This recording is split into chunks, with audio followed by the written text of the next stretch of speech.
Nangna thamoida sikhiva yakhunwa mido chariye Nangna nakatna kothiva khujinwa mido triye Nangna thamoida sikhiva yakhunwa mido chariye Nangna nakatna kothiva khujinwa mido triye Khujina sikhante kitna hekta sugande Khujina sikhante kitna hekta sugande Nangna thamoida sikhiva yakhunwa mido chariye Nangna nakatna kothiva khujinwa mido triye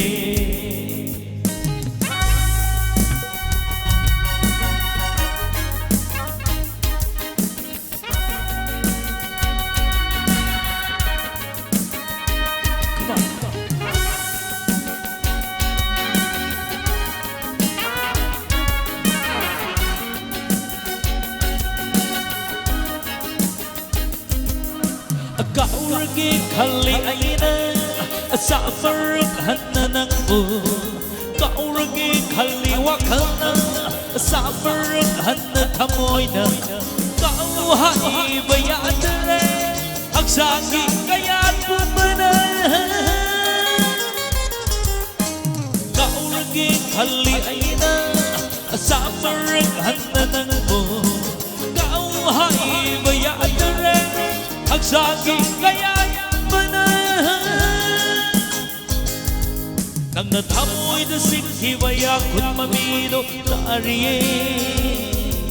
Nangna nakatna kothiva khujinwa mido triye Nangna thamoida sikhiva yakhunwa mido chariye Nangna nakatna kothiva khujinwa mido triye Khujina sikhante kitna hekta sugande Khujina sikhante kitna hekta sugande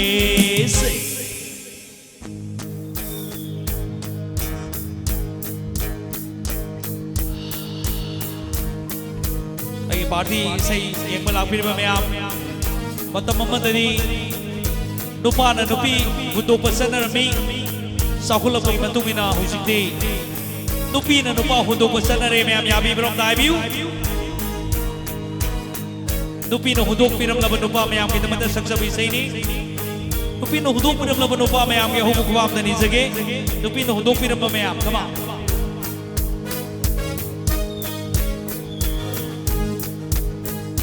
Khangauda surakpa nongliki tathana nuzagi Napada yairappa matamda zere zere zere zere zere cha cha cha cha cha khangauda surakpa nongliki tathana nuzagi amoida homlakpa matamda kauda burmandi bauri base kauda burmandi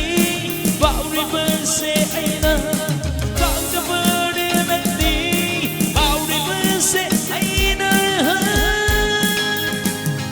Nangna thamoida sikhiva yakhunwa mido chariye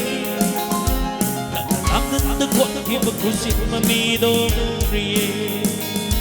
Nangna thamoida sikhiva yakhunwa mido chariye